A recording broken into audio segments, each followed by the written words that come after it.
আসসালামু আলাইকুম ওয়া রাহমাতুল্লাহি ওয়া বারাকাতুহু।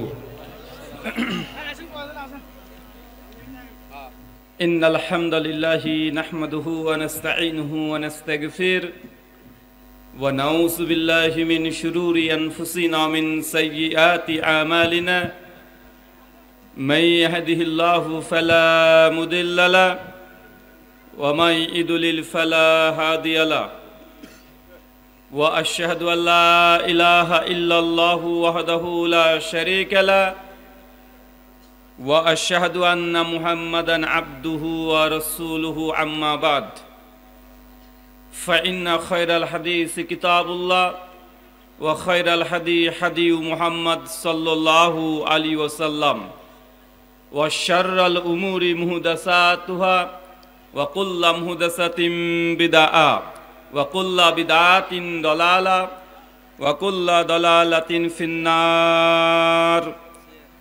أعوذ بالله السميع العليم من الشيطان الرجيم من همزه ونفخه ونفسه. يا أيها الناس اتقوا ربكم الذي خلقكم من نفس واحدة وخلق منها زوجها وبث منهما رجالا كثيرا ونساء واتقوا الله الذي تساءلون به والأرحام إن الله كان عليكم رقيبا. يا أيها الذين آمنوا اتقوا الله وقولوا قولا سديدا يصلح لكم أعمالكم يغفر لكم ذنوبكم ومن يطع الله ورسوله فقد فاز فوزا عظيما.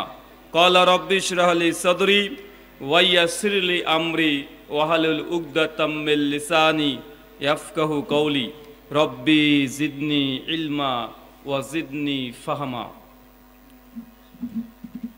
সমস্ত প্রশংসা সেই মহান সত্তা আল্লাহ সুবহানাহু ওয়া তাআলার জন্য, যিনি আমাদের সৃষ্টি করেছেন। শুধুই সৃষ্টি করেননি, এই পৃথিবীতে সহস্র কোটি মাখলুকাত সৃষ্টি করার পরেও যিনি আমাদের এই মানব জাতিকে সর্বশ্রেষ্ঠ জাতি, সর্বশ্রেষ্ঠ মাখলুকাত এবং সর্বশ্রেষ্ঠ নবী মুহাম্মদে আরবি সাল্লাল্লাহু আলাইহি ওয়াসাল্লামের উম্মত হিসেবে প্রেরণ করেছেন, সেই মহান সত্তা আল্লাহ সুবহানাহু ওয়া তাআলার সংক্ষিপ্ত শুকরিয়া সুজুদ আদায় করি তার নিজেরই শেখানো ভাষা দিয়ে। সকলে এক বাক্যে পড়ি আলহামদুলিল্লাহ।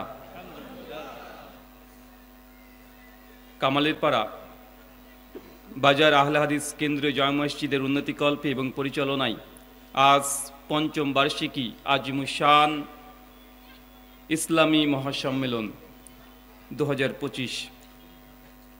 আজকের এই আলোচনা সভাটিকে সফল করার জন্য যারা সার্বিক দিক দিয়ে সাহায্য এবং সহযোগিতা করেছেন, তাদের প্রত্যেকের নাম স্বতন্ত্রভাবে নিয়ে শুকরিয়া আদায় করা সম্ভব নয়। তারপরেও যারা অর্থ, শ্রম, অক্লান্ত পরিশ্রম, দোয়া এবং পরামর্শ দিয়ে সহযোগিতা করেছেন, আল্লাহ সুবহানাহু ওয়া তাআলা তুমি তাদের প্রত্যেকের নেক নিয়াত এবং নেক আমলগুলোকে কবুল করে নাও। সকলে পড়ি আমিন। মহান সত্তা আল্লাহ সুবহানাহু ওয়া তাআলার কাছে দোয়া, এই প্রার্থনা, আল্লাহ সুবহানাহু ওয়া তাআলা আমরা মানুষ, আমরা কম বেশি ছোট বড় ভুল ত্রুটি বিচ্যুতি গুনাহ পাপ অন্যায় করে থাকি। আজকের এই আলোচনা সভার ওসিলায় আমাদের পেছনের ছোট ছোট গুনাহগুলোকে তুমি ক্ষমা করে দাও। সকলে পড়ি আমিন। সম্মানিত সুধী, বাদ মাগরিব থেকেই বিভিন্ন আলোচক তারা পবিত্র কোরআনুল কারীম এবং হাদিসে মুবারাকা থেকে অনেক গুরুত্বপূর্ণ আলোচনা আপনাদের সামনে পেশ করেছেন।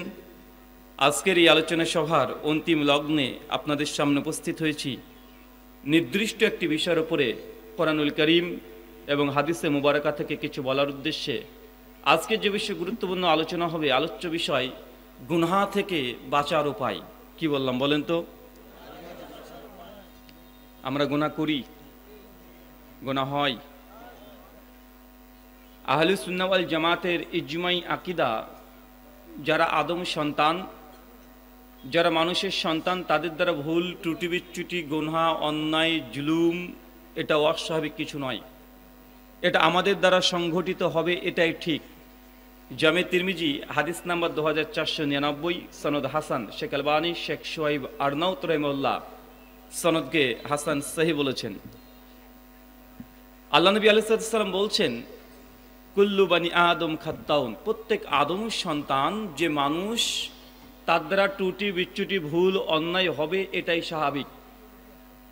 ইসলাম কখনো ভুলের কারণে কোনো মানুষকে যে জাহান্নামে যাবে বা একটা মানুষ যে গুনাহের জন্য জাহান্নামে চলে যাবে এই কথা ডাইরেক্ট কোনো জায়গাতে এইভাবে যদি গোটা ইসলামটাকে সামনে রাখেন, চিত্র রাখেন, তাহলে বুঝতে পারবেন যে গুনাহের কারণে আল্লাহ সুবহানাহু ওয়া তাআলা কোনো মানুষকে জাহান্নামে দেবেন না।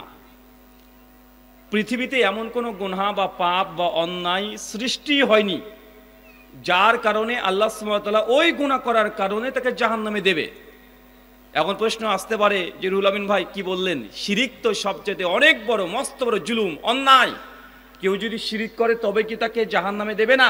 চাচা, একজন ব্যক্তি যদি শিরিক করে, দীর্ঘ 60 বছর ধরে শিরিক করছে, কিন্তু মৃত্যু 2 দিন আগে যদি কালেমে শাহাদাত পাঠ করে নাই, আল্লাহ তাকে ক্ষমা করবেন কি করবেন না? করবে তো নাকি? বিশ্বাস করেন তো? ওই যে 60 বছর 70 বছর ধরে যদি শিরিক করে, পুজো করছে, ডাইরেক্ট শিরিক, তারপরেও যদি কালেমে শাহাদাত পাঠ করে নাই, আল্লাহ ক্ষমা করবেন না? অবশ্যই করবে। কেন? কারণ আল্লাহ সুবহানাহু ওয়া তাআলা তিনিও চান না কোনো বান্দাকে জাহান্নামে দেবে, এটা আল্লাহ চান না। তারপরে কিছু মানুষ আছে যে আমরাই জাহান্নামে যাব। আল্লাহ সুবহানাহু ওয়া তাআলা সূরা আরাফের 179 নম্বর আয়াতের শেষ অংশে বলছেন যে মানুষ এবং জিন জাতিকে আল্লাহ জাহান্নামের মধ্যে পুরে একদম ভর্তি করে দিবে। আল্লাহ সুবহানাহু ওয়া তাআলা রহমান আর রহিম, তিনি এত বড় দয়ালু, তারপরেও মানুষকে জাহান্নামে যেতে হবে, এটা খুব কষ্টকর বিষয়। আপনি একজন মা, আপনি একজন বাবা, আপনি কখনো চান না যে আপনার সন্তান আগুনে দাউ দাউ করে দগ্ধ হোক, জ্বলতে থাকুক? আপনি চান? কথা বলেন। আপনি চান না, আল্লাহ সুবহানাহু ওয়া তাআলা তিনিও চান না, কিন্তু তারপরেও আমাদেরকে জাহান্নামে যেতে হবে। কেন? তার মানে এমন কিছু মানুষ আছে যারা জাহান্নামে যার জন্য উপযুক্ত, তাদেরকে যদি জান্নাতে দিয়ে দেয়, তাহলে আল্লাহ সুবহানাহু ওয়া তাআলা যে আল হাকিম, আল্লাহ যে শ্রেষ্ঠ বিচারক, এই গুণের সঙ্গে কন্ট্রাডিকশন করবে। চলেন এই বিষয়ে আমরা কোরআনুল কারীম এবং হাদিসে মুবারাকা থেকে সামান্য কিছু কথা আলোচনা করব, কারণ আমরা মানুষ, আমাদের দ্বারা ভুল ত্রুটি হবেই, এটাই স্বাভাবিক। আচ্ছা বলেন তো, একটা প্রশ্ন করি আপনাদেরকে, এই সৃষ্টি জগতের মধ্যে আশরাফুল মাখলুকাত, সৃষ্টির সেরা মাখলুকাত কে? আরো জোরে বলেন। অ্যান্সারটা শতভাগ সত্য নয়। রুল ভাই কি বলেন? এতদিন তো আমরা তাই জানি। জি, এই উত্তরটা শতভাগ 100 সত্য নয়। আপনি আকীদার কিতাবগুলো ঘেটে একবার দেখেন, শাইখুল ইসলাম ইবনে তাইমিয়া রাহিমাহুল্লাহর তার আকীদাতুল ওয়াসিতিয়া এই গ্রন্থেও আলোচনা পাবেন, আকাইদে তাহাবিয়া এর মধ্যে আলোচনা পাবেন, ইমাম বারহাবি শারহুস সুন্নাহ এর মধ্যে আলোচনা আছে। বিভিন্ন জায়গায় যুগ যুগ ধরে সালাফ থেকে খালাফ পর্যন্ত আলোচনা চলে আসছে যে সৃষ্টির সেরা আশরাফুল মাখলুকাত কে? মানুষ। অধিকাংশ ওলেমারা বলেছে, কিন্তু অনেক বড় বড় আলেম, মুহাদ্দিস, সালাফগণ, ফোকাহাগণ, মুফাসসির এরা বলেছেন মানুষ নয়, বরং আশরাফুল মাখলুকাত যে ফেরেশতারা। কারা? কথা বলেন। এখন দেখেন তো দুই দিকে দল চলে আসলো। তারাও যুক্তি দিয়েছে কেন আশরাফুল মাখলুকাত ফেরেশতা। তারা কোরআন সুন্নাহ থেকে দলিল দেওয়ার চেষ্টা করেছে ফেরেশতারা আশরাফুল মাখলুকাত সৃষ্টির সেরা হওয়ার জন্য। দীর্ঘদিন ধরে বিতর্ক চলছে। শাইখুল ইসলাম ইবনে তাইমিয়া রাহিমাহুল্লাহ তাই মাজমু আল ফাতোয়া 5ম খণ্ডে আলোচনা করেছেন, আর গোটা আলোচনার সিদ্ধান্ত দিচ্ছেন শাইখুল ইসলাম ইবনে তাইমিয়ার ছাত্র ইমাম ইবনে কাইয়্যিম আয-যাওজাই। নাম শোনা আছে? বিখ্যাত গ্রন্থ আছে আল ইলামুল মুওয়াক্কিন ফি রাব্বিল আলামিন। এই বই 2য় খণ্ডের 26 পৃষ্ঠায় তিনি সমাধান দিচ্ছেন, চমৎকার সমাধান। তিনি বলছেন যে মানুষ যে আশরাফুল মাখলুকাত, এর মধ্যে কোনো সংশয় নেই, তবে সমস্ত মানুষ আশরাফুল মাখলুকাত না। যদি সমস্ত মানুষকে আশরাফুল মাখলুকাত বলেন, মানে মানুষ মানেই সে আশরাফুল মাখলুকাত, সৃষ্টির সেরা, তাহলে ফেরাউনের বাচ্চা ও কি হবে? ফেরাউনকে আবু জাহেল, আবু লাহাব, উতবা, শাইবা, যুগে যুগে যেসব নাস্তিকরা আল্লাহ নবীর বিরুদ্ধে সমালোচনা করে, আল্লাহ নবী আলাইহিস সালামের বিরুদ্ধে তীব্র নিন্দা কটূক্তি সমালোচনা করে, এদেরকে কি আশরাফুল মাখলুকাত বলবেন? কথা বলেন। তারা কি সৃষ্টির সেরা বলবেন? না। তার জন্য ইবনে কাইয়্যিম আয-যাওজাই রাহিমাহুল্লাহ বলছেন যে মানুষের মধ্যে যারা মুমিন, যাদের মধ্যে ঈমান আছে, যাদের ঈমান আছে তারাই আশরাফুল মাখলুকাত। আর যাদের মধ্যে ঈমান নেই, যারা আল্লাহর দুশমন, রাসূলের বিরুদ্ধে নিন্দা সমালোচনা করে, যারা ইসলামকে বিদ্বেষ করে, যারা মসজিদ মাদ্রাসা ইসলাম দেখলেই যাদের নাকে চুলকায়, এরা হচ্ছে কোরআন মাজিদের সূরা আল বাইয়িনার মধ্যে আল্লাহ বলে দিয়েছেন যে তারা একদম সৃষ্টি নিকৃষ্ট। কি কথা বলেন? শাররুল বারিয়া, এরা হচ্ছে সৃষ্টি নিকৃষ্ট। কারা? মানুষের মধ্যে থেকে সৃষ্টি নিকৃষ্ট কারা? যারা ঈমান নিয়ে আসেনি, ইসলামের বিরুদ্ধে তীব্র সমালোচনা নিন্দা করে। এমন মানুষ আছে না নাই? আছে না নাই? তাই আশরাফুল মাখলুকাত অবশ্যই মানুষ, তবে সব মানুষ না। কথা বুঝতে পারছেন তো? আকীদা ক্লিয়ার না ভেজাল আছে? ক্লিয়ার তো? আগে আকীদাকে ক্লিয়ার করেন। আমাদের ভেতরে অনেক ছোট ছোট আকীদা আছে যেগুলো আমরা ঢালাভাবে তাদের সঙ্গে সুর মিলিয়ে আমরা বলে দিই। আল্লাহ সুবহানাহু ওয়া তাআলা আমাদেরকে বিশুদ্ধ আকীদা রাখার তৌফিক দান করো, আমিন। আলোচ্য বিষয় গুনাহ থেকে বাঁচার উপায়। যদি গুনাহ থেকে বাঁচতে চান, আগে প্রথমে জানতে হবে যে গুনাহ যে আপনি করছেন, এই গুনাহের স্বীকৃতি দিতে হবে। কি দিতে হবে? যে আপনি একজন গুনাহগার, আপনি গুনাহ করেন, এই টেস্টিমনি, এই স্বীকৃতি যতক্ষণ আপনি না দেবেন ততক্ষণ কোন মুসলমান, কোন মানুষ গুনাহ থেকে বেঁচে থাকতে পারবে না। কেন? কারণ যেটাকে গুনাহই মনে করে না তো বাঁচবে কিভাবে? একটা উদাহরণ দিয়ে আপনি বুঝে নেবেন। আচ্ছা ভাইজান, এলাকাতে সুদ আছে, মানুষ সুদ খায়।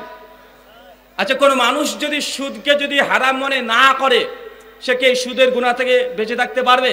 বা মানুষের মধ্যে এই প্রবণতা বেশি দেখা যায়। কোন মানুষ যদি সুদ খায়, তাকে যদি আমরা গিয়ে বলি যে ভাইজান কেন সুদ খাচ্ছেন, অথচ আল্লাহর নবী যাবে তিরমিজির হাদিস তিনি বলেছেন কেউ যদি জেনে বুঝে 1 টাকা সুদ খায়, মায়ের সঙ্গে জেনা করলে যে পাপ আপনি একাই সে পাপ করছেন। সূরা বাকারা 278 নম্বর আয়াতে আল্লাহ বলেছে কেউ যদি সুদ খায় সে আল্লাহ এবং তার রাসূলের বিরুদ্ধে একদম যুদ্ধ ঘোষণা করে দিচ্ছে। এত বড় অন্যায়, এত বড় গুনাহ। তারপরে কিছু মুসলমানের বাচ্চারাই আছে, তারা বলে আরে ভাই সুদ কেন হারাম হবে? আর সুদ নিয়ে তোমার উপকার হয়েছে, হুজুর তোমাদের কাজ নাই, শুধু হারাম আর হালালে ফতোয়া দাও। আমার বিপদে তুমি কি আমাকে 10,000 টাকা ধার দেবে? তুমি তো দিবে না, তো আমি যার কাছে সুদ থেকে টাকা নিয়েছি আমার তো উপকার হচ্ছে। মানে সে গুনাহ করছে, আবার নিজের গুনার পক্ষে ওকালতি করছে, জাস্টিফাই করছে। জেনে রাখবেন, যদি গুনাহকে গুনাহ স্বীকার না করেন, এই গুনাহ তীব্রতা, এই তাপ, টেম্পারেচার অনেক বেশি হয়ে যায়। চলেন একটা আপনাকে উদাহরণ দিই। একজন মানুষ ও নামাজ পড়ে না, বেনামাজি। কি বললাম? নামাজ পড়ে না, বেনামাজি। আর একজন মানুষ আছে ও নামাজ পড়ে না, বেনামাজি, দুজনই বেনামাজি। তাবরানি আওসাতের হাদিস, মান তারাকা সালাতা মুতাম্মাদান ফাকাদ গাফারা, 18103 নম্বর সনদ সহিহ। কোন ব্যক্তি যদি নামাজকে পরিত্যাগ করে দেয় সে কাফের। সে কি কথা বলেন? সে নারী হোক চাই পুরুষ হোক, বয়স 7 বছর হয়ে গেছে। সুনান আবু দাউদ 465 নম্বর হাদিস, নবী বলছে তোমার ছেলে মেয়েদেরকে নামাজের আদেশ করো। বয়স যখন 10 হয়ে গেছে তখন আর আদেশ না, তখন লাঠির আঘাত করতে পারবেন। আল্লাহ বলছেন যখন বয়স 10 হয়ে গেছে ছেলে মেয়ে তো সালাত আদায় করবে, যদি আদায় না করে তাকে বেত্রাঘাত পর্যন্ত আপনি করতে পারবেন। এই জায়গাতে এসে লাইক রাফির দিন, ধর্ম নিয়ে কোনো জবরদস্তি নাই, এই কথা বলতে পারবেন না। ধর্ম নিয়ে জবরদস্তি নেই অমুসলিমদের কাছে। কার কাছে? যে তুমি তোমার ধর্ম পালন করো, আমি আমার ধর্ম পালন করছি। লাকুম দীনুকুম ওয়ালিয়া দিন, তুমি তোমার কর্মফল পেয়ে যাবে, আমি আমার কর্মফল পেয়ে যাব। তাকে জোর করে ধর্ম গ্রহণ করার সময়তে লাইক রাফির দিন, দিনের মধ্যে আসলে তাকে জোর করে, তাকে মেরে পিটিয়ে তাকে সালাত আদায় করাবে রাষ্ট্র। কথা কি বুঝতে পারলেন? দিনের যখন বাইরে আছেন জোর করে ইসলামে গ্রহণ করা জায়েজ নয়। কাউকে হুমকি দিয়ে, তরবারির আঘাত দিয়ে ইসলাম গ্রহণ করাবেন, এটা জায়েজ নয়। কিন্তু ইসলামে প্রবেশ করলে আপনাকে সালাত আদায় করতে হবে বাধ্য। সুনান আবু দাউদের 465 নম্বর হাদিস, বয়স যদি 10 হয়ে যায় বাপ মার দুটো দায়িত্ব। এক, ছেলে মেয়েকে নামাজি বানাতে হবে, যে নামাজ না পড়ে তাকে পেটাতে হবে। 2, আল্লাহ নবী বলছেন তাদের বিছানাকে আলাদা করে দাও। কি করতে হবে? বিছানা যদি আলাদা করতে না পারেন, এক চাদরের নিচে যেন না ঘুমায়, চাদর দুটো করে দিতে হবে। মানে এক চাদরের নিচে ঘুমাতে পারবেন আপনার ছেলে মেয়ে। আমাদের সমাজে আছে না নাই? আছে না নাই? এটা মানুষ মনে করে না এগুলো গুনাহ, মানুষ মনে করে না এগুলোকে পাপ। যতক্ষণ আপনি এগুলোকে পাপ স্বীকৃতি না দিচ্ছেন ততক্ষণ এই অন্যায় গুনাহ থেকে আপনি বেঁচে থাকতে পারবেন না। তাই যতগুলো পাপ হচ্ছে আসলে মানুষ পাপই মনে করে না। আচ্ছা, বিড়ি কে কে খান? সিগারেট, জর্দা, হাকিমপুরি, আলাপাতা, ওই যে খৈনি, এই এই এই নিশাটা দারুণ লাগে। এই যে এটা কোন হাত? বা হাত। এখানে খৈনি না কি একটা ঢেলে দেয়, একটু চুনলাই, তারপর ডোলতে শুরু করে, ডোলেই চলে যায়, ছাড়াম করে ডোলেই চলে যায়। ভাই এ হাত দিয়ে কি করেন? ওই দেখেন দেখেন বলছে, মানে যত নোংরা কাজ সব এই হাত দিয়ে করেন না ভাইজান আপনারা? আর এই হাতেই মাল নিয়েছে একদম, আর চুন দিয়ে ডোলে চলে যাচ্ছে, মানে যত আছে সব ডোলে ডোলে ডোলে ডোলে বাড়ি টাড়ি দিয়ে দিচ্ছে, তো দিচ্ছে ঠোঁটের নিচেই দিচ্ছে। মানে কত ভদ্র একটা নেশা দেখেছেন? মানে যত নাপাক আছে, যত নোংরা আছে সব খাচ্ছে। আছে না নাই কথা বলেন? আমাদের সমাজে মানুষ তো নিষেধাজ্ঞ দ্রব্যকে গুনাহ মনে করে না। মানে বিড়ি সিগারেট একটা মামুলি বিষয়, আরে বিড়ি সিগারেট খেয়েছি তো কি হয়েছে, আরে বিড়ি সিগারেট খেলে এটা কি এমন অন্যায় করলাম? কিন্তু আল্লাহ নবীর একাধিক কোরআনের, আল্লাহ সুবহানাহু ওয়া তাআলা একাধিক কোরআনের আয়াত হাদিসগুলো জনগণের সামনে প্রকাশ্যে বললেও মানুষ এগুলো কিছু মনেই করে না। কেন? কারণ গোনা সে স্বীকার করতে চায় না, নিজে যুক্তি দিতে চায়, যুক্তি দিয়ে নিজের গোনাটাকে সে এস্টাবলিশ করতে চায়। শোনেন, একটা মানুষ গোনা করবে এটাই ঠিক, আপনার দ্বারাই গোনা হবে এটাই ঠিক, কিন্তু গোনার পরে স্টিল থাকা যাবে না। কি বললাম কথা বলেন? ওই যে একজন বেনামাজি, দুজনই বেনামাজি, একজনকে দাওয়াত দিলাম, ভাইজান চলেন নামাজ পড়তে যাই। উনি তখন বলছে, ভাই আসলে নামাজ পড়া উচিত ভাই, ভাই পারি না, দোকান আছে তো, বা যে কোনো ওজোর পেশ করছে, তো নিজের গোনাকে স্বীকার করছে, আসলে পড়া উচিত, আসলে গোনা হয়ে যাচ্ছে ভাই, ভাই একটু দোয়া করেন তো আমি যে নামাজি হয়ে যাই, আমার যে একটু দোয়া করিয়েন, ইনশাল্লাহ যাব। একজন এই কথা তার প্রত্যুত্তরে দিয়েছে। আর একজনকে বললাম যে ভাইজান চলেন সালাত আদায় করতে যাই, নামাজ পড়তে যাই। উনি পাল্টা জবাব দিয়ে, আরে নামাজ পড়ে কে বলো হলো রে, আরে নামাজ যে পড়ে সেই চিটার হয়, আরে নামাজ যে পড়ে সেই বদমাশ, দেখ এক হাত দাঁড়িয়ে আছে তারপরে নামাজ পড়ে, এই লোক চাইতে আমি ভালো, আরে নামাজ না পড়লে কি হবে, আমার ঈমান বেশ ঠিকই আছে। এই বেনামাজি মুসল্লি আছে না নাই? বেনামাজি মুসল্লি আছে না? আচ্ছা দুইজনই বেনামাজি, কেউই নামাজ পড়ে না, দুইজন, কিন্তু দুইজনের ক্যাটাগরি পার্থক্য আছে না নাই? আছে না নাই? যে ব্যক্তি বলছে যে নামাজ পড়ে কে বড় লোক হলো, আরে নামাজ না পড়েও আমি বড় ইমানদার, এই ব্যক্তির ইমান আর নাই, চলে গেছে। শেখ সালেহ আল ইসলামিন রাহিমাহুল্লাহ ইমান ভঙ্গের 10টা কারণের চতুর্থ কারণ বলেছে, আল্লাহ সুবহানাহু ওয়া তাআলা যে জিনিসকে হালাল করেছে, যেটাকে ফার্জ করে দিয়েছে, ফরজ বা হালাল জিনিসকে কেউ যদি হারাম করে নেয় তাহলে এই ব্যক্তির ইমান আর নাই। আর যে ব্যক্তি হুকুমের উপরে স্বীকার করেছে না, ফারজিয়াত স্বীকার করে নিয়েছে, নিজের গুনাহ স্বীকার করে নিয়েছে, সে কাফের হবে না। কথা কি বুঝতে পারছেন? যে স্বীকার করে হুকুমের স্বীকার আছে, না এটা মানি, আছে ইসলামে আছে, আমি করছি না, এটা আমার গুনাহ, আমি জুলুম করছি, অন্যায় করছি, নিজের গুনাহকে স্বীকৃতি দিয়ে কোনো বিধানকে যদি আমলে না বাস্তবায়ন করে, এই ব্যক্তি আকীদাতান মুমিন, আমলগতভাবে কুফরি করছে। কথা বুঝতে পারলেন? আর যে ব্যক্তি ডাইরেক্ট বলে দেবে নামাজ পড়ে কে বড় লোক হলো, ওর চাইতে আমি ভালো, জেনে রাখবেন এই ব্যক্তি আকীদাতান মুসলমান নেই, এ কাফের হয়ে গেছে। একে জানাজা পড়া এর যাবে তো দূর কি বাত, একে মুসলমানের গোরস্থানে কবর দেওয়াও জায়েজ না, এর বাড়িতে মেয়ের বিয়ে দেওয়া জায়েজ নয়। এর হুকুম হচ্ছে অমুসলিমদের হুকুম। এরকম কি অমুসলিমদের হুকুম? যে বেনামাজি গুনাহকে স্বীকৃতি দেয় না, অন্যায় করছি, পাপ করছি, জুলুম করছি, স্বীকৃতি দেয়, এই ব্যক্তি আকীদাতান এখনো ঈমান আছে, কিন্তু আমলগত কুফরি করছে।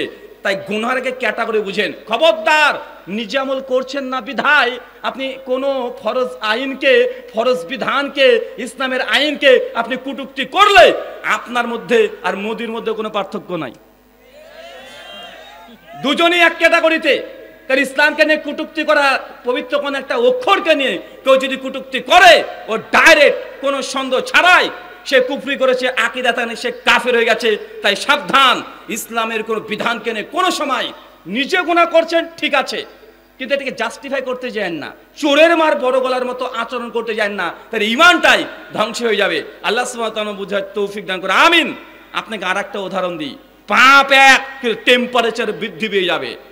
একটা মানুষ, বিবাহিত একজন লোক, সে প্রতিবেশী কোনো নারীর সঙ্গে জিনা করেছে, ইসলামী বিধান কি? রজম, মানে কি? হত্যা করে দিতে হবে, প্রকাশ্যে হত্যা করে দিতে হবে, ইসলামের বিধান, এটা ল। সহিহ মুসলিম বুখারী কিতাব হুদুদের মধ্যে একাধিক হাদিস দ্বারা প্রমাণিত আছে। সূরা নূরের 4 নম্বর আয়াতের ইবনে কাসিরের তাফসিরে এর প্রমাণ পেয়ে যাবেন। আরেকজন মানুষ আছে যে নিজের বোনের সঙ্গে জেনা করেছে, দুটোই তো জেনা, চাচা দুটো জেনা না? দুটোই জেনা। শরীয়তে দুজনেরই কি হবে, তাকে ইট ঢেলে পাথর দিয়ে হত্যা রজম করে দিতে হবে। কিন্তু দুটোই গুনাহ হলেও নিজের বোনের সঙ্গে জেনা করা এটা নিকৃষ্ট কাজ নয়? নিকৃষ্ট কাজ কি কাজ নয়? পাপ কিন্তু একই, গুনাহ কিন্তু একই, শাস্তি কিন্তু একই, কিন্তু ব্যক্তি বিশেষ এই গুনার টেম্পারেচার বৃদ্ধি পেয়ে যায়। তাই আপনাদেরকে আমি এতগুলো কথার সার নির্যাস, ভাইজান গুনাহ আমাদের দ্বারা হবেই। আপনি মনে করতে পারেন যে বক্তা যারা আছে, যারা আলেম আছে, যারা শাইখুল হাদিস আছে, যারা আমিরে জামাত আছে, তাদের দ্বারা কি গুনাহ হতে পারে না? অবশ্যই গুনাহ হবে, গুনাহ হবেই হবে। সহিহ মুসলিমের হাদিস, আল্লাহ নবী বলছেন আদম সন্তানের প্রত্যেকের আমলনামায় একটা গুনাহ লেখা হবেই হবে, থাকবেই থাকবে, সেটা জিনা। কিসের গুনাহ? জিনা। নবী তারপরে জিনাকে ব্যাখ্যা করতে শুরু করে দিলেন। চোখের জিনা আছে চোখ দিয়ে দেখা, হৃদয়ের জিনা আছে কল্পনা করা। এই হাদিস একাধিকবার শুনেছেন। কিন্তু এই জিনার গুনাহ প্রত্যেক আদম সন্তানের আমলনামাতে থাকবেই থাকবে। এখন আপনি যতই চেষ্টা করেন জিনা থেকে দূরে থাকতে পারবেন? আপনি যতই চেষ্টা করেন, যত আল্লাহর ওলি হয়ে যান, এই যে মোবাইলটা ব্যবহার করছেন না, মোবাইলে ফেসবুক দেখছেন, ফেসবুকে আপনি বক্তব্য শুনছেন, একটা বক্তব্য শুনতে শুনতে শুনতে হঠাৎ করে একটা অ্যাড চলে আসলো, আমাদের ইন্ডিয়ার ক্যাটরিনা কাইফ বাংলাদেশের লাইফ বয় সাউন্ড বিক্রি করে চলে গেল। আছে না নাই? কথা বলেন। আপনি কিভাবে হেফাজত করবেন? নবী ১৫০০ বছর আগে বলে দিয়েছে চোখের জেনা এমন জেনা প্রত্যেক মানুষের আমলনামাতে লেখা থাকবেই থাকবে, হবে। রাস্তাতে চলছেন, আপনি কতক্ষণ মাথা নিচু করে চলবেন রে ভাই? রাস্তার অধিকাংশ মেয়েরাই তো উলঙ্গ অবস্থায় যখন হাঁটাহাঁটি করছে, কতক্ষণ নিচু রাখবেন আপনার মাথা? মাথা নিচু রাখতে হতে অ্যাক্সিডেন্ট করে মানে নিজে মরে যাবেন। তো আপনি অজান্তে চোখের জেনা আপনার দ্বারা হচ্ছে কি হচ্ছে না? আপনার দ্বারা হচ্ছে, তাই গুনাহ যে হবেই, এটা আল্লাহ নবী বলেছেন। মিশকাত সহিহ মুসলিমের হাদিস, হাদিস না 2328, আল্লাহ নবী বলছেন, আবু হুরায়রা থেকে বর্ণনা, আল্লাহ নবী এইভাবে হাদিসে কুদসি বর্ণনা করছে যে আদম সন্তান, তোমরা যদি গুনাহ না করতে, আমি আল্লাহ তোমাদের পরিবর্তে এমন এক জাতিকে আনতাম যারা গুনাহ করত। কথা বুঝলেন না মনে হয়? আল্লাহ বলছে, মানুষ তুই যদি গুনাহ না করতি না, তোদেরকে সৃষ্টি করতাম না, বরং তোদের পরিবর্তে এমন এক জাতিকে নিয়ে আসতাম, এমন এক সৃষ্টিকে নিয়ে আসতাম যারা গুনাহ করত আর আমার কাছে ক্ষমা চাইতো, তওবা করতো, আর আমি আল্লাহ ক্ষমা করে দিতাম। আবার গুনাহ করতো, আবার তওবা করতো, আমি আল্লাহ আবারও ক্ষমা করে দিতাম। আল্লাহ এই কথাটা 3 বার বললেন।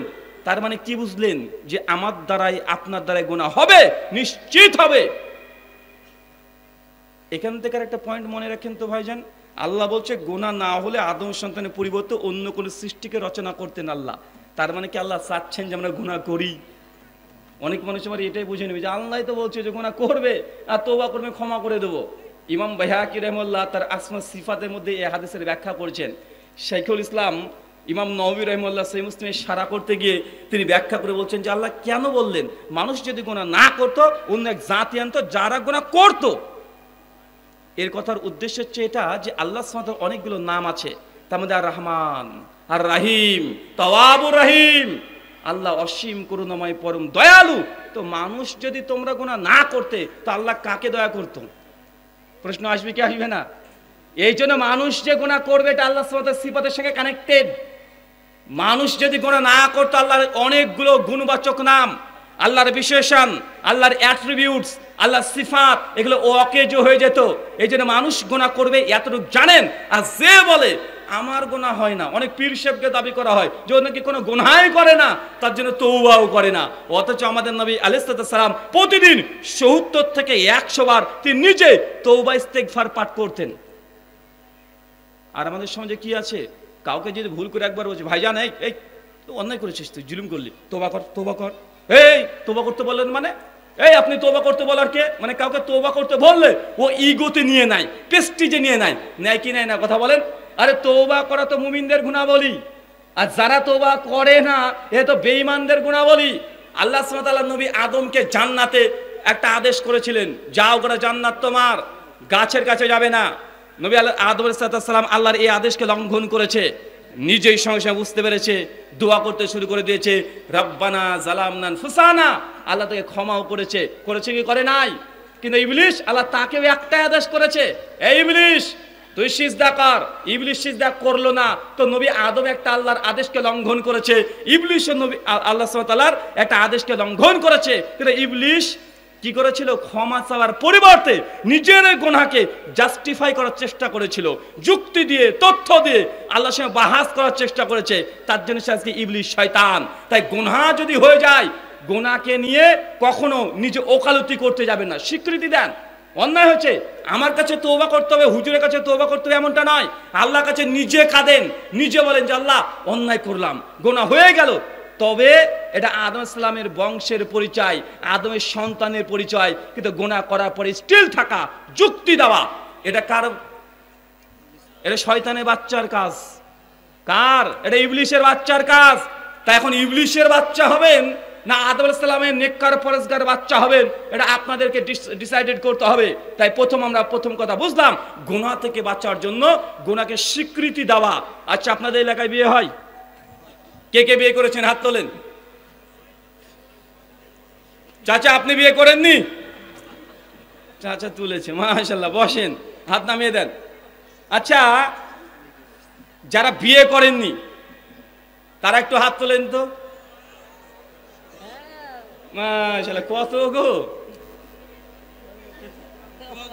2 হাত তুলেছে এরা আবার। আচ্ছা, হাত নামান। আচ্ছা, কে কে বিয়ে করতে চান কিন্তু লজ্জাতে আব্বা আমাকে বলতে পারেন না? 1 জন 2 জন, এই 2 জন। আর বাকিগুলো কি হলো রে ভাই? দেখেছেন? হাত নামিয়ে ফেলেন। যাদের বিয়ে করার ইচ্ছে হয় কিন্তু আব্বা আমাকে বলতে পারে না, মেয়েরা তো অন্যদিকে আছে, তাদেরও ভেতরে এরকম বলছে যে আমারও তো ইচ্ছে হয় হুজুর, হাত তুলে তো দেখতে পাবেন না। তো এরকম যদি সমস্যার মধ্যে থাকেন, এই যে আপনি হাত তুলে দেখাতে পারছেন না যে বিয়ে করতে চাই, আসলে আপনার বিয়ের বয়স এখনো হয়নি।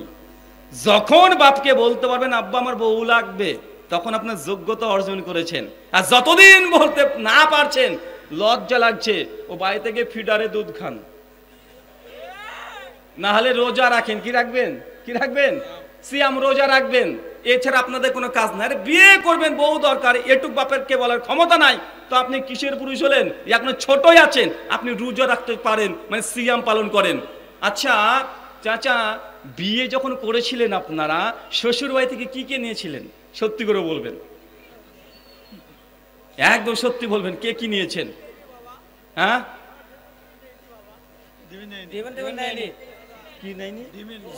ও ডিমান্ড নেই, মাশাআল্লাহ। আচ্ছা, কে যৌতুক নিয়েছেন? যৌতুক বলে খারাপ দেখে, ডিমান্ড মানে না, সরি, কি হাদিয়া নিয়েছেন? একটু হাত তোলেন। এই কয়েছেন না? মানে আমাদের সমাজে এখন কি আছে জানেন?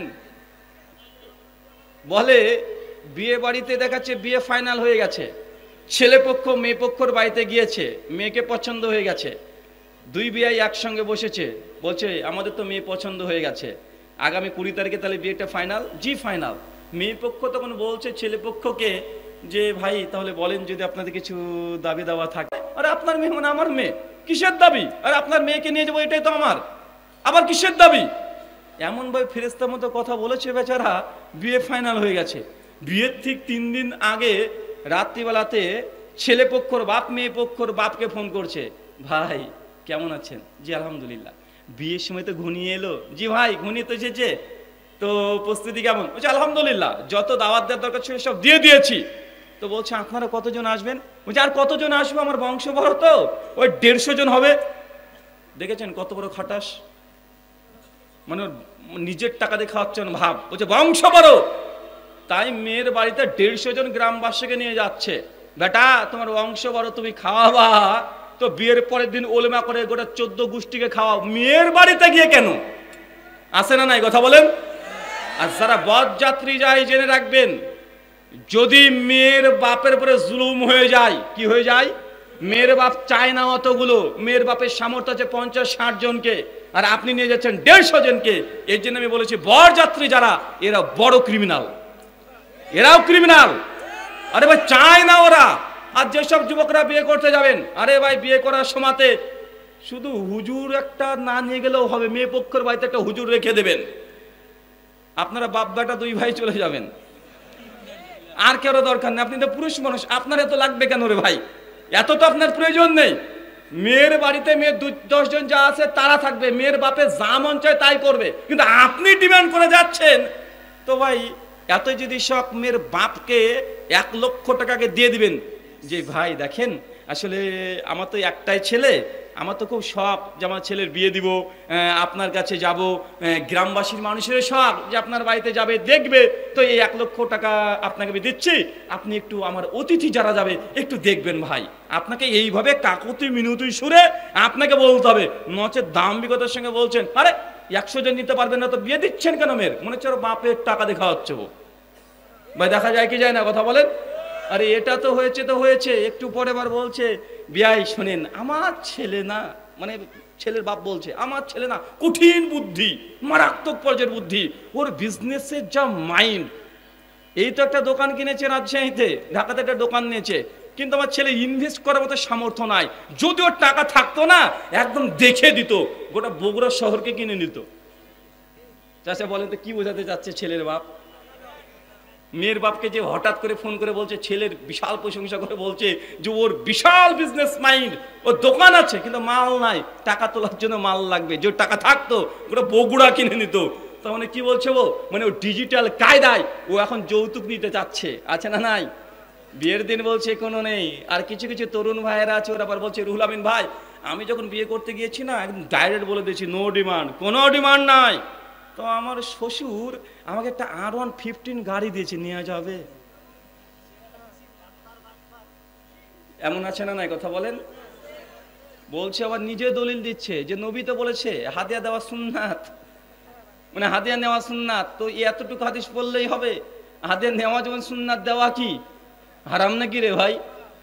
হাদিয়া দেওয়া তো সুন্নাত, তো আপনি হাদিয়া হিসেবে শ্বশুরের কাছ থেকে নিয়েছেন, আমি বলছি না যে না যায় হারাম, কিন্তু আপনার শ্বশুর প্রতিদিন দেখছে মসজিদের ইমাম সাহেব সাইকেলও জুটে না বেচারা, 5 ওয়াক্ত নামাজ হেঁটে হেঁটে যায়, ওকে একটা হিরো হন্ডা দুর্কি বা ডিসকভার কোম্পানির একটা মোটর সাইকেলও দেয় না, 1 লাখ টাকা বাংলাদেশে যার দাম, তো আপনাকে 4-5 লাখ টাকা দামের একটা বাইক দিয়ে দিচ্ছে, ব্যাপার কি?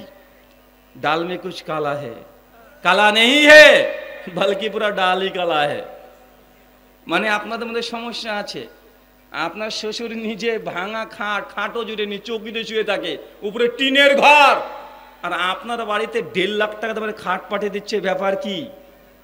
শ্বশুরের একটা সাইকেল নাই, আপনাকে R115 দেয়, তার মানে পরোক্ষভাবে ঘুরে ফিরে আপনি যৌতুক নিচ্ছেন না তো আবার সারা জীবন নিয়ে গেলেন। জি আপনি শ্বশুরের দেওয়া যা ইচ্ছা সব নেন, সমস্যা নেই, কিন্তু আপনাকে বলতে হবে শ্বশুর আব্বা দেখেন আমি এই যে আমি তো অত টাকা পয়সা রোজগার করি না, আমি একটা আকাশমণি কাঠের খাট নিয়ে এসেছি, এই খাটটা একটু হাদিয়াটা কবুল করেন। আরে শ্বশুর ও থাকে চৌকিতে, ভাঙা চৌকিতে শুয়ে, তো তোমার চোখে দেখে না? তোমাকে একটা 1.5 লাখ টাকা দামের খাট দিয়েছে, তুমি 20,000 টাকা দামের একটা খাট শ্বশুরকে দেওয়া যায় কি যায় না? কথা বলেন, যায় কি যায় না? শ্বশুর তোমাকে 4 লাখ টাকা দামের একটা বাইক দিয়েছে, তুমি অন্তত পক্ষে একটা 1 লাখ টাকা দামের বাইক দাও, যে আপনি এটা নেন, আপনিও চালান, বয়স্ক মানুষ, আপনি হেঁটে হেঁটে যান খারাপ লাগে বাজার করতে, আপনি সাইকেল চালিয়ে যান খারাপ লাগে, আব্বা এই বাইকটা আপনার জন্য কিনেছি, আপনি আমার কাছে হাদিয়া নেন, আপনার মেয়ে দিয়েছে, এ নিন আমি অনেক খুশি হব, বলা যায় কি যায় না? তো সারা জীবন শুধু শ্বশুরের কাছে হাদিয়া নিয়েই চলে গেলেন, শ্বশুরকে কোনো কিছু দেন নাই, তো এটা যৌতুক ছাড়া কি রে ভাই? এটা পরোক্ষভাবে যৌতুক নেওয়া। আচ্ছা শ্বশুরকে কে কে কিছু হাদিয়া দিয়েছেন, এটা হাত তোলেন তো দেখি। কি দিয়েছেন? লুঙ্গি না তো আবার বড় কিছু দিয়েছেন? মাশাআল্লাহ। আপনি দিয়েছেন? একজনকে বলছি যে ভাই কে কি দিয়েছেন, বলছে আমি তো এবারই দিয়েছি। তো কি দিয়েছি? লুঙ্গি আর সেন্ডু গেঞ্জি। তো ও তো সবাইকে দেয় রে ভাই। দেওয়া বলতে এই দেওয়া না, দেওয়া মানে ওই দেওয়া যে শ্বশুরের বাড়িতে কিছু প্রয়োজন ছিল, একটা ফ্রিজের প্রয়োজন ছিল, আপনি ফ্রিজ কিনে দিয়েছেন, একটা খাটের প্রয়োজন ছিল, খাট কিনে দিয়েছেন, এগুলো হচ্ছে দেওয়া। ওই লুঙ্গি আন্ডারপ্যান্ট সবাই দেয়, আপনি ওটাকে দিয়ে মনে করছেন আপনি দিয়ে দিয়েছেন। না ভাইজান, গুনাহকে পেঁচিয়ে পেঁচিয়ে জায়েজ করার চেষ্টা করিয়েন না, যেটা গুনাহ সেটা গুনাহ স্বীকার করে নেন। যদি আপনি এই পণ নিয়েও থাকেন, আল্লাহকে বলেন যে আল্লাহ আমি এই গুনাহের কাজটা করেছি, অন্যায় করেছি, পাপ করেছি, আল্লাহ তুমি ক্ষমা করে দাও। কিন্তু আপনি ক্ষমা না চেয়ে এটাকে ঘুরিয়ে পেঁচিয়ে জায়েজ করতে গেলে আপনার ঈমান ভেঙে যাবে। কথা কি বুঝতে পারলেন? ঈমান ভেঙে যাবে। আর স্বীকার করলে আল্লাহ সুবহানাহু ওয়া তাআলা আপনাকে বরঞ্চ তির রহমান তার বিশেষ দয়া দিয়ে আপনাকে জান্নাত দিতে পারেন, কিন্তু বেশি বাড়াবাড়ি করলে ওই এক আমল আপনাকে জাহান্নামে নিয়ে চলে যাবে।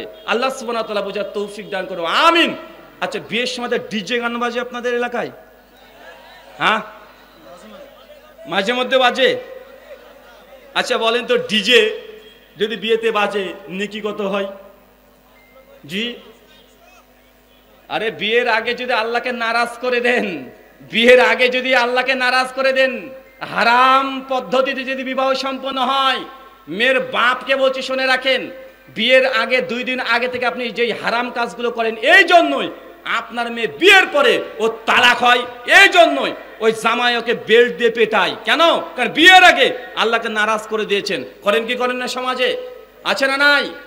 বাপ মার আর একটা বড় ভুল, অনেক সময় আমরা দেখেছি মেয়ের বয়স 22, 23, 24 হয়ে যাচ্ছে, মেয়েটা পড়াশোনাতে একটু ভালো, বারবার বিয়ের প্রস্তাব যাচ্ছে মেয়ের বাপের কাছে যে মেয়ের বিয়েটা একটু দিয়ে দেন। আরে আপনার মেয়ের বিয়ে দেবেন না, 22 বছর হয়ে গেল। মেয়ের বাপ আবার গর্ভবতী হয়ে যায় যদি মেয়ের রেজাল্ট একটু বেশি ভালো হয়। স্বপ্ন কত, আমার মেয়েকে ডাক্তার বানাবো। মা বলছে না না ডাক্তার না, আমার মেয়েকে পুলিশ বানাও। ও আর একজন বলছে প্রতিবেশী, না না না না, আমার মেয়েকে ওই বানাও। এমন আছে না নাই? মেয়েটা 22, 23, 24 বছর হয়ে যাচ্ছে, মেয়েটাকে বিয়ে না দিয়ে তখন বলছে যে না না না, এখন মেয়ের বিয়ে দিব না, মেয়ে আগে নিজের পায়ে দাঁড়া। এখন মেয়েকে নিজের পায়ে দাঁড়াতে গিয়ে মেয়ের বয়স এখন 29। সেই সময় চাকরি হচ্ছে, চাকরি পেয়ে ভাবছে যে এখনই কি বিয়ে করব, 2-3 বছর আগে চাকরি করে নিই, কিছু টাকা জমিয়ে নিই, 3 বছর চাকরি করে মেয়ের বয়স হয়ে গেছে 32। এখন মেয়েটা মনে করছেন এখন বিয়ে করা উচিত। এখন বিয়ে করা উচিত যখনই মগজে ঢুকেছে, ওই সময়তে ওই 32 বছর মেয়ের জন্য কোনো পাত্রই বাংলাদেশে নাই। আছে না নাই? কথা বলেন। এখন অবশেষে দেখুন দেখছে না না আর বিয়ে হচ্ছে না, কি করবে? তখন দেখছে 47 বছরের এক টাক, এত বড় ভুড়ি, ও এখন বিয়ের প্রস্তাব দিয়েছে। ভাই দেখা যায় কি যায় না? কথা বলেন। মানে মেয়েকে নিজের পায়ে দাঁড় করাতে গিয়ে 32 বছর মেয়েটার করে দিয়েছে। এই সময়তে বিয়ের কোনো প্রস্তাব আসে না, কারণ এমন কোয়ালিটির যে বাংলাদেশে এরকম পাত্র পাওয়া যায় না। 47 বছরের টাক, এই টাকা এখন কি করবে বিয়ে করে? ওর তো ওয়াক্ত মাগরিবের ওয়াক্ত চলছে এখন, মানে ওর আর করে টেম্পার নেই, মানে সূর্য একদম কি হয়েছে, মাগরিবের ওয়াক্ত। এখন এই সময় বলেন তো ওই মেয়েটাকে বিয়ে করে ওই টাক কি করবে? সমাজ যেমন আছে না নাই? আপনাকে একটা প্রশ্ন করে যাই, মেয়ের বাবা যারা আছেন তারা দেখেন, একটু ভালোভাবে চিন্তা করে সমাজকে বিশ্লেষণ করে দেখেন, আপনার মেয়ের বয়স যখন 20, 21, 22 ছিল, ওই সময়তে আপনি মেয়ের বিয়ের প্রস্তাব যত পেয়েছেন, এখন মেয়ের বয়স 30 পার হয়ে গেছে, এখন কি তত প্রস্তাব পান? আপনার মেয়ে এমপি হয়ে যাক, তারপর তো প্রস্তাব পাবেন না। যতই বড় বিজনেসম্যান হয়ে যাক, যত বড় চাকরি করুক, মেয়ের বয়স যদি 30 পার হয়ে যায়, ওই মেয়ের আর অত বিবাহর প্রস্তাব পাবেন না। কিন্তু 20, 22 বছর, 23 বছরের মেয়ের যত প্রস্তাব পান। কেন? পুরুষের সাইকোলজি আলাদা। পুরুষ চায় বিবাহ করবে এই জন্য না যে বউয়ের ইনকামে খাবে, এমন কাপুরুষ কেউ আছে নাকি? আরে ও তো চায় যে আমি ডন মানুষ, পুরুষ মানে ডন ডন ভাব, টাইগার ভাব, যে বিয়ে করে আমি স্ত্রীকে খাওয়াবো, ওর টাকাতে কেন খেতে যাব? পুরুষের ভেতরে কি ইগো নেই? ওর মধ্যে ইগো কাজ করে। অনেক যুবককেও দেখেছি বয়স 25 পার হয়ে যাচ্ছে, কিরে ভাই বিয়ে করবি না? এই তো ভাই করবো, এই তো কেবল পরীক্ষা দিয়েছি না, চাকরি পরীক্ষা দিচ্ছি, এরপরে এটা করব ওটা করব, আগে নিজের পায়ে একটু দাঁড়িয়ে যাই, ইনশাল্লাহ তারপরে বিয়ে করব। ও বেটাকে বলেছিলাম, বেটা নিজের পায়ে দাঁড়াতে দাঁড়াতে বয়স তুই 30 কর, যখন তুই নিজের পায়ে দাঁড়িয়ে যাবি তখন আবার অন্য কিছু দাঁড়াবে না। তখন কলকাতা হারবাল। চাচারাও পাশে বসেন কেন আমি বুঝি না, আমার পাশে আপনারা পিছিয়ে থাকবেন, আপনারা থাকলে সব কথা বলা যায় না। এখন কলকাতা হারবালে যেতে হবে, যেতে হবে কি হবে না? কথা বলেন। আরে বাংলাদেশের অধিকাংশ বাঙালিদের মধ্যে আমাদের মগজ হয়ে গেছে পশ্চিমাদের মতো। কাদের মতো? পশ্চিমাদের মতো, যে ওরা যা ডেলিভারি করছে আমরা ওটাকে মনে করছি এটা একদম কোরআনের মতো, মানে আয়াত মনে করছি। আরে ওরা যা করে আপনি বাংলাদেশে তাই করতে গেলে আপনার চলবে না। শেষ পর্যন্ত একটা মেয়ের বয়স 32 হয়ে গেলে মেয়েটাকে পঙ্গু করে দেওয়া হয়, বিয়ে তার জীবনে শেষ হয়ে যাচ্ছে। ভাই 35 বছর পরে মেয়েদের প্রেগনেন্সি এমনি কমে যায়। মানে একটা 20 বছরের মেয়ে যখন বিবাহ হবে, সে বাচ্চা নেওয়ার ক্ষমতা যত দ্রুত হয় 90% চান্স বেশি থাকে। মেয়ের বয়স যদি 30 পার হয়ে যায়, ওই ক্ষমতা আস্তে আস্তে কমে কমে 50% হয়ে যায়। 35 বছর পার করলে একটা মেয়ে বাচ্চা ধারণ করার ক্ষমতা মাত্র 30% থাকে। এখন বিয়ে দিয়েছেন 37 বছর বয়সে, মেয়ের আর বাচ্চা হয় না, আবার এক ঝামেলা। আছে না নাই? আছে না নাই? তাই ইসলাম যে শরিয়া দিয়েছে, বাংলাদেশের আইনে মোটামুটি 18 আছে, তাই না? 18 আছে না? আরে ভাই 18 হয়ে গেলে মেয়ের বিয়ে দিয়ে দেন। ছেলের বিয়ে দিয়ে দেন, এটা বাপ মার দায়িত্ব। নচেত আপনার ছেলে আপনার মেয়ে যদি গুনাহ করে, আপনি মনে করছেন মেয়ে আমার কিছু বুঝে না, কাঁচা, বুদ্ধি নাই, পাগলি, ও কি করে সংসার করবে? মা, তুমি জানো না তোমার মেয়ে ডেলি 4টে বয়ফ্রেন্ডকে সামলায় মোবাইলে, আর বলছে কি যে মেয়ে আমার কাঁচা, বুদ্ধি নাই, পাগলি।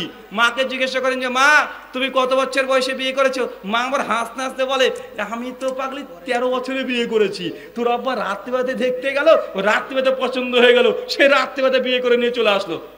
তো মা 13 বছরে তুমি বিয়ে করে ফেললে, তুমি কত পাকা ছিলে? তোমার মেয়ের বয়স 24 হয়ে যাচ্ছে, এখনো পাকেনি। আর তুমি মনে করছো তোমার যুগে, যেই সময়তে মানুষ এত অন্ধকারের যুগ, যেই সময়তে টেকনোলজি এত উন্নত ছিল না, সেই সময়তে 13-14 বছরের মেয়েরা বিয়ে করে সংসার করেছে, তাদের মধ্যে তালাক ডিভোর্স হয় নাই। আপনি দেখেন এলাকাতে বৃদ্ধ যাদের 60-70 বছর বয়স, তাদের খোঁজ দেন, ওরা 15-16 বছর বয়সে বিয়ে করেছে, একদিন ওর চাচির সঙ্গে ঝামেলাও হয়নি। এমন চাচা আছে না নাই? এখনো চাচা চাচি ছাড়া বিছানায় যেতেই পারে না, মানে মরে যাবে তাও ভালো চাচি লাগবে, আছে না নাই? কথা বলেন। আর এখন দেখেন 30 বছরে দুজন চাকরি করে, স্বামী স্ত্রী দুজন চাকরি করার পরে 1 বছর পর ডিভোর্স, তালাক, 2 বছর পর সংসারে অশান্তি। দেখা যায় কি যায় না? যত আপনি মনে করছেন মডার্ন হচ্ছেন, ততই সংসার জীবনে অশান্তি নেমে আসছে। আসছে না? এটা 100% আসবে। তাই পিতা মাতাদের কাছে আকুল অনুরোধ, ওই পশ্চিমা ইহুদি খ্রিস্টানদের কৃষ্টি কালচার এই বাঙালি মগজে ঢোকায়েন না। ঢুকালে আপনার মেয়ের জীবনও শেষ, আপনার ছেলের জীবনও শেষ হয়ে যাবে, অথবা ব্যভিচারের মধ্যে লিপ্ত হয়ে যাবে। আর ব্যভিচার হলে বাপ মার আমলনামাতে গুনাহ যুক্ত হবে। কি যুক্ত হবে? কথা বলেন। গুনাহ যুক্ত হবে। তাই গুনাহকে আগে গুনাহ হিসেবে স্বীকার করে নেন। যতক্ষণ গুনাহকে স্বীকার না করছেন, এই গুনাহ থেকে বেঁচে থাকা সম্ভব না। যুবকদেরকে একটা পরামর্শ দিই ভাই, বিয়ে যারা করেননি, বিয়ে করব করে একদম খুব স্বপ্ন দেখছেন, করিসনি বাপ, ভালোই আছিস। একটা কথা আছে না, বিয়ে হাওয়াই কালাড্ডু, যে খেয়েছে সেও পস্তায়, যে খায়নি সেও পস্তায়। চাচা নাই না? দুজনই পস্তায়। শুনেন, বিয়ে করার আগে মেয়েদের সাইকোলজি বুঝবেন। সাইকোলজি না বুঝতে পারলে বিয়ে করলে বাড়িটাকে জাহান্নাম মনে হবে। কি মনে হবে? জাহান্নাম। আর মেয়েদের মানসিকতা যদি বুঝে নেন, তো ওই মেয়েকে নিয়ে আসলেই আপনার জীবনের একদম পুরো সিস্টেমই চেঞ্জ হয়ে যাবে, মানে দুনিয়াটাকে মনে হবে জান্নাত। তাই মেয়েদের সিস্টেম আগে আপনাকে বুঝতে হবে। আমরা পুরুষ মানুষ কেন পুরুষ চাচা জানেন? একটু যুবকদেরকে বলি, কারণ আমাদের শরীরে একটা হরমোন তৈরি হয়, এটার নাম হচ্ছে টেস্টোস্টেরন হরমোন। এই হরমোনের কাজ কি? এই হরমোন শরীরে যত তৈরি হবে, পুরুষের পেশির জোর তত বাড়ে, কণ্ঠ ভয়েস একটা আলাদা টোন চলে আসবে, ওর বিভিন্ন গোপন জায়গাতে প্রসঙ্গগুলো আসবে, আস্তে আস্তে পুরুষ পুরুষ ভাব এই স্বভাবটা তার ভিতরে দেখা যাবে। একটা নারী কেন নারী? ওই নারীর শরীরে এই টেস্টোস্টেরন হরমোন খুব বেশি উৎপন্ন হয় না, বরং তার শরীরে উৎপন্ন হয় ইস্ট্রোজেন হরমোন। এর কাজ কি?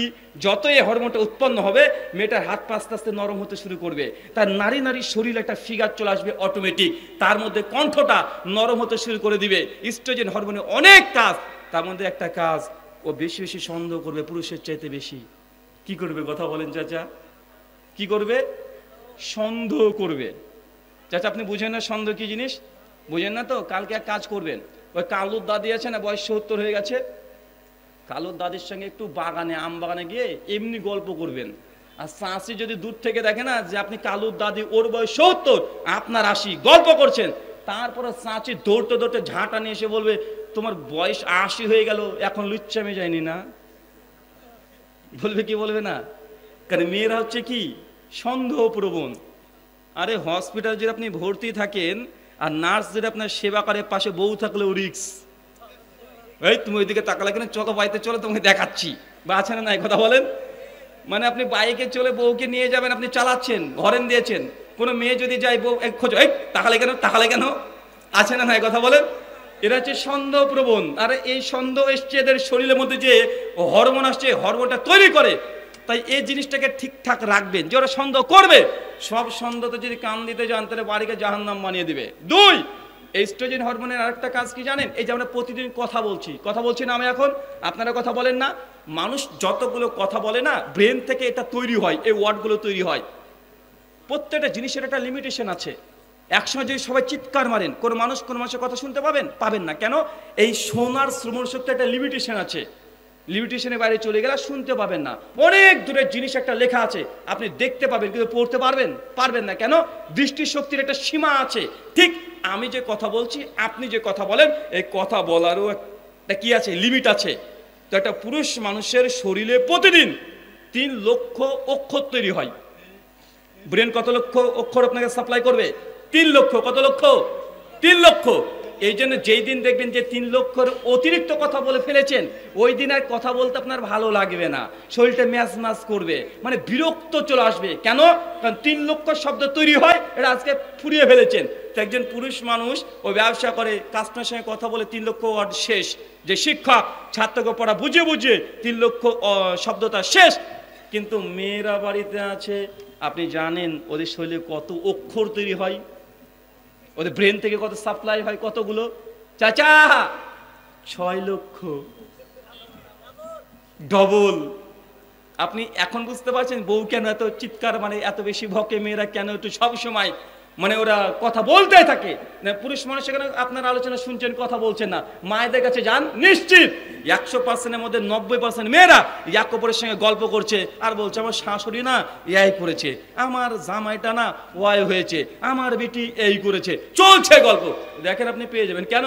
কারণ শরীরে প্রতিদিন 6 লক্ষ অক্ষর তৈরি হয়। আর আপনি পুরুষ মানুষ প্রতিদিন ব্যবসা বাণিজ্য করছেন, এই 3 লক্ষ অক্ষর দোকানে শেষ করে দিয়েছেন। বাড়িতে ঢুকছেন, গিয়ে কোনো রকম গোসল করে দাদা খেতে দাও, খাওয়া দাওয়া করে মোবাইলটা টিপতে আপনি ঘুমিয়ে গেলেন, চিটপটাং শেষ। তো বউটার সঙ্গে সারাদিন কথা বলেননি। ওর যে প্রতিদিন 6 লক্ষ তৈরি হচ্ছে, এই সারাদিন ছেলে মেয়েকে মানুষ করতে গেলে 1 লক্ষ অক্ষরের প্রয়োজন হয়। প্রতিদিন যে 5 লক্ষ অক্ষর থেকে যাচ্ছে, কি করবে? 5 লক্ষ আজকে সময় দেন নাই, কালকে দিবেন না, 10 লক্ষ জমে গেল।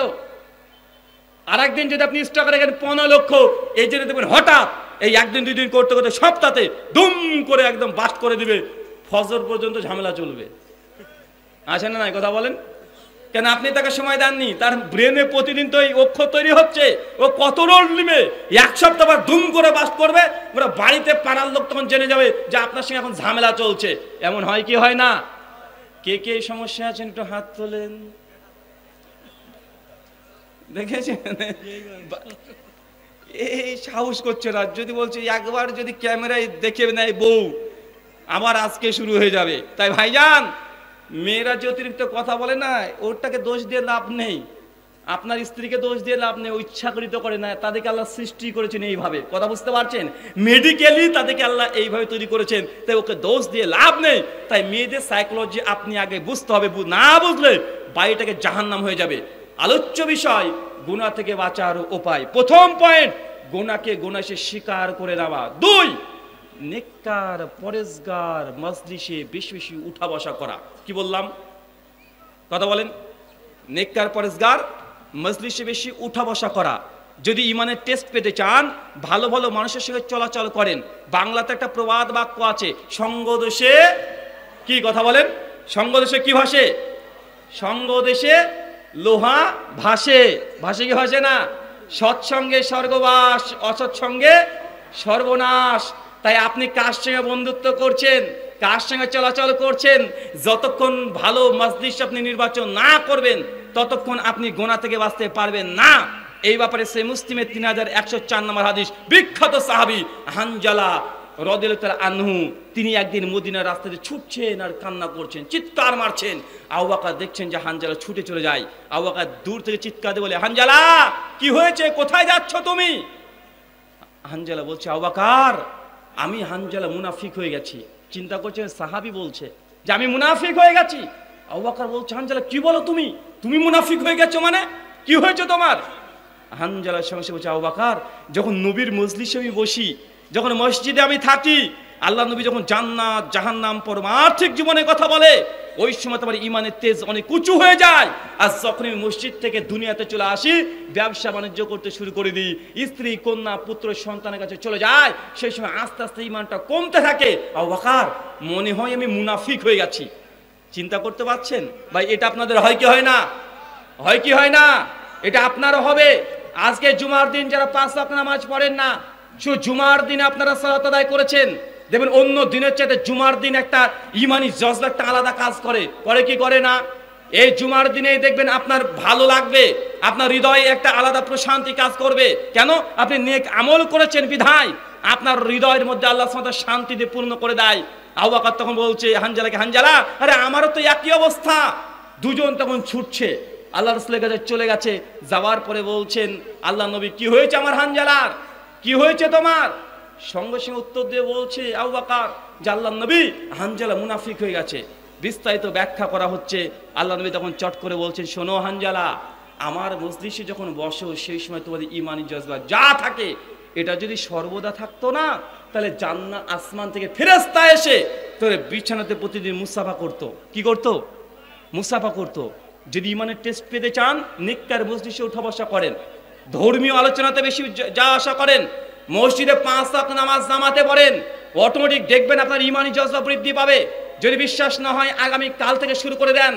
একজন ভালো ব্যক্তিকে নির্বাচন করেন, যার সঙ্গে 1 মাস চলবেন, যে তাহাজ্জুদ গুজার ব্যক্তি, 1 মাস চলাচল করেন, দেখবেন অটোমেটিক তাহাজ্জুদ নামাজ আপনাকেও ডাকছে, মনে হবে আপনিও তাহাজ্জুদ একটু পড়েন। আপনি এমন মানুষের সঙ্গে চলাচল করেন যে বেশি দোয়া জিকির আজকার করে, যার মুখে কথায় কথা লেগে আছে সুবহানাল্লাহ, আলহামদুলিল্লাহ, মাশাআল্লাহ। এই ব্যক্তির সঙ্গে 1 মাস চলাচল করেন, অটোমেটিক দেখবেন আপনার জিহ্বা থেকেও এই সুবহানাল্লাহ, মাশাআল্লাহ, লা হাওলা ওয়ালা কুওয়াতা ইল্লা বিল্লাহ গুলো বেরিয়ে আসবে। কেন?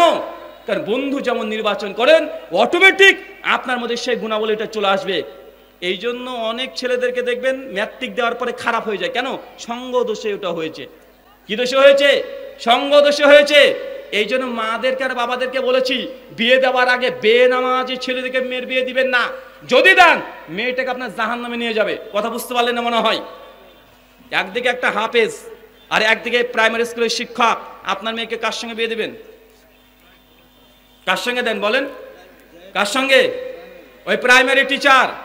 ও যতই হোক না কেন, আপনি ভাবছেন প্রাইমারি টিচার, বাপরে বাপ, আপনি তার সঙ্গে বিয়েটা দিয়ে দিচ্ছেন। কিন্তু আপনি একবার দেখলেন না যে এই হাফেজের সঙ্গে যদি বিয়ে দিতাম, প্রাইমারি টিচার মানে সব প্রাইমারি টিচারকে খারাপ বলছি না, তাদের মধ্যে যে নামাজ থেকে আলহামদুলিল্লাহ সোনাই সোহাগা, কিন্তু অনেক ক্ষেত্রে দেখছে বেদিন, ও নামাজ পড়ে না, 1 রাকাত নামাজ পড়ে না, ও মদ পর্যন্ত খায়, কিন্তু মেয়ের বাপ বলছে না না না এর সঙ্গে বিয়ে দিই। আর মেয়ে যদি শোনে যে না, যার সঙ্গে বিয়ে দিতে চেয়েছে আমার আব্বা সে নামাজ পড়ে 5 ওয়াক্ত, মুখে একটু দাড়ি আছে, মেয়ে তো হার্ট অ্যাটাক করে, আরে বাবা ওই নামাজি লোকটার সঙ্গে আমি বিয়ে করবো? আরে ও তো আমাকে বিয়ের দিন রাত্রে তো গোসল করাবে। কথা বুঝতে মানে ও ভয়ে আগে হার্ট অ্যাটাক করে যায় যে আমাকে তখন বোরখা পরাবে। আর স্বপ্ন দেখছে যে বিয়ে করছি, বোরখা পরিয়ে দিয়েছে, আমার আরো কোনো বন্ধু বান্ধব থাকবে না, মানে আগে থেকে হার্ট অ্যাটাক করে দেয়। এমন আছে না? নাই কথা বলেন, এমন আছে। তাই যদি ইমানের টেস্ট পেতে চান, পাপ থেকে দূরে থাকতে চান, নেককার পরেশগার মজলিসে বেশি উঠা বসা করা। ইনশাআল্লাহ করবো তো ইনশাআল্লাহ। মেয়ের বিয়ে ছেলের বিয়ে দেওয়ার সময় ধার্মিক দেখে দেবো তো ইনশাআল্লাহ। আর যদি না দেন কি হবে? 3 মাস পর ডিভোর্স। মেয়েটা আপনাকে 3 মাস পরে এসে বলে আব্বা ও খাট নেওয়ার জন্য ঝামেলা করছে, খাট দাও, না হলে আমাকে ভাত দেবে না বলেছে, এরকম আমার পিঠে মেরে লাল করে দিয়েছে। এমন ঘটনা দেখা যায় কি যায় না? অন্তত একজন আলেমের সঙ্গে যদি মেয়েটার বিয়ে দেন, এতটুকু গ্যারান্টি যে মদ খেয়ে আপনার মেয়েটাকে পেটাবে না। ওই সুদের ওই অন্তত পক্ষে ওই যে ডিমান্ডের নামে আপনার কাছে পণ চাইবে না, অন্তত এতটুকু সিকিউরিটি আপনি পাবেন। পাবেন কি পাবেন না? কথা বলেন, পাবেন কি পাবেন না? আল্লাহ সুবহানাহু ওয়া তাআলা আমাদেরকে নেককার পরেশগার মজলিসে বেশি বেশি ওঠা বসার করা তৌফিক দান করো। 3, শয়তানকে চ্যালেঞ্জ করতে হবে। কথা বুঝলেন না মনে হয়? পাপ থেকে বাঁচতে চাইলে কি করতে হবে? শয়তানকে চ্যালেঞ্জ করা। এটা তো বুঝলাম না কিভাবে চ্যালেঞ্জ করব। শয়তান চায় যে আপনি গুনাহ করেন। কি চাই? আপনি গুনাহ করেন। আপনি একটা ভালো কাজ করছেন, ফেসবুকে আপনি একটা বক্তব্য শুনছেন, ইউটিউবে আপনি একটা বক্তব্য শুনছেন, বক্তব্য দেখতে হঠাৎ দেখছেন শেখ আব্দুর রাজ্জাক বিন ইউসুফ তিনি পর্দার বিরুদ্ধে বক্তব্য দিচ্ছে। কাপুরুষের বাচ্চা, কাপুরুষ, ওটা আপনার মেয়ে হচ্ছে, ওটা হিন্দুর মেয়ে নয়, এখন হচ্ছে ওটা আপনার মেয়ে, ওটা হিন্দুর মেয়ে নয়। বলতে বলতে একটা মোবাইলে অ্যাড চলে আসলো। আসে কি আসে না? আসে না ভাইজান? এদের নেকির কাজ করলেন, গুনাহ হয়ে গেল। বা মোবাইলে আপনি একটা বক্তব্য শুনছিলেন, এই উল্টা থেকে একটা রিলস চলে এসছে। রিলস হয় না এখন? এখন তো বিশাল ব্যাপার, ভ্লগ ভিডিও, মানে কে কি করছে সব কিছু এখন ফেসবুকে। হাই গাইস, আজকে আমি ঢাকায় এসেছি। হাই গাইস, আজকে আমি মাছ ভাত রান্না করেছি। হাই গাইস, এবার ঈদে 3খানা জামা কিনেছি, এই কালার, সব কমেন্ট করেন। হাই গাইস, আজ আমি আন্ডার প্যান্ট কিনেছি। মানে সব ফেসবুকে দেখি, দেয় না? কথা বলেন, মানে আপনি ভালো মন্দ ভাবে আপনি একটা বক্তব্য শুনছিলেন, হঠাৎ রিলস চলে এসেছে, ও রিলসও দেখতে লাগলেন, 1 মিনিট দেখে ফেলেছেন। এই কাজটা কে করেছে? আপনাকে শয়তান করেছে। কে? শয়তান করেছে। শয়তানকে চ্যালেঞ্জ কিভাবে করবেন? পাল্টা শয়তানকে বলেন, শয়তান আমাকে গুনাহ করে ফেললি তুই, হ্যাঁ গুনাহ করে ফেললি, দাঁড়া। সঙ্গে সঙ্গে মোবাইলটাকে বের করে পবিত্র কোরআন মাজিদের তেলাওয়াত ইউটিউব থেকে আরো 10 মিনিট শুনে নেন। কথা বুঝতে পারলেন মনে হয়? 1 মিনিট গুনাহ করেছে, এখন 10 মিনিট কি করবেন? 10 মিনিট নেকি করতে থাকেন। 1 মিনিট তুই গুনাহ করেছিস, তার 10 মিনিট এখন কোরআন মাজিদ শুনবো। আপনি মোবাইল টিপছেন, হঠাৎ করে একটা সিনেমা চলে এসেছে, আপনি 1 মিনিট দেখে ফেলেছেন বা গান দেখে ফেলেছেন। শয়তানকে বলেন যে শয়তান তুই আবার আমাকে গুনাহ করালি, দাঁড়া তোকে দেখাচ্ছি। আপনি নতুন করে একটা ভালো বক্তব্য ইউটিউব থেকে আবার শুনতে শুরু করে দিলেন, বা কোরআন মাজিদ খুলে আপনি 10 মিনিট কোরআন মাজিদ পড়তে শুরু করে দিলেন। শয়তান তখন বলবে, বাপ রে বাপ, কাকে দিয়ে গুনাহ করাচ্ছি রে, একে 1 মিনিট গুনাহ করলে 10 মিনিট নেকি করে। তখন আপনি যদি নেকি করেন, কার লস? কার লস? শয়তানের লস। মানে আপনাকে 1 মিনিট যদি গুনাহ করায়, আপনি 10 মিনিট ইবাদত করছেন। যখনই গুনাহ করায় আপনি তখনই ইবাদতের মানে স্পৃহা বৃদ্ধি করে দিয়েছেন। শয়তান তখন আর 14 গোষ্ঠীকে ডেকে বলবে, খবরদার এর কাছে যাস না রে, কারণ এ 1 মিনিট গুনাহ করালে এ 10 মিনিট নেকি করে দেয়, চল এখন পালাই। মানে শয়তান দেখে আপনাকে দেখে পালাবে। কথা কি বুঝতে পারছেন? শয়তান কি করবে? আপনাকে দেখে পালাবে।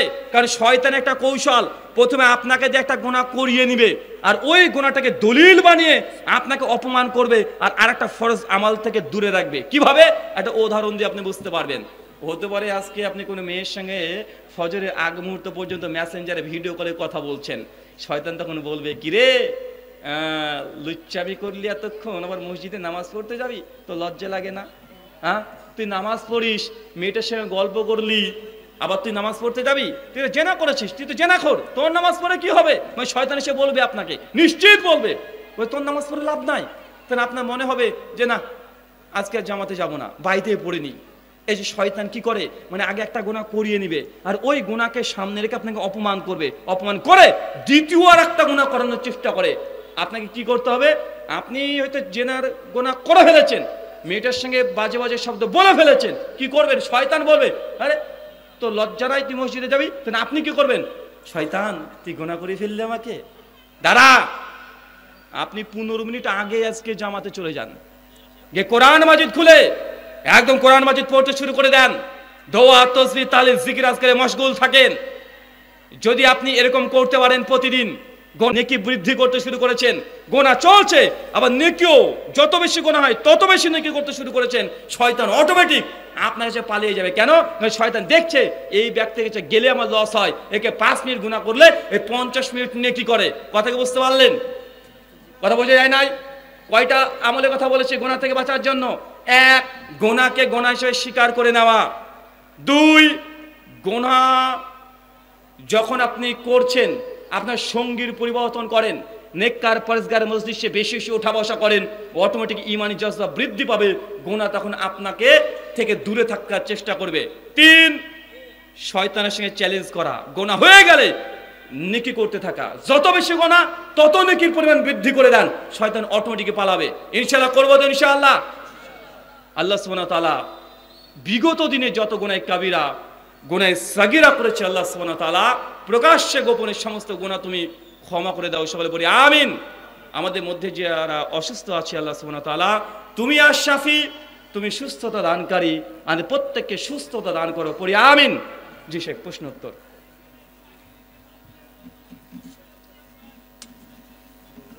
আপনি পড়েন।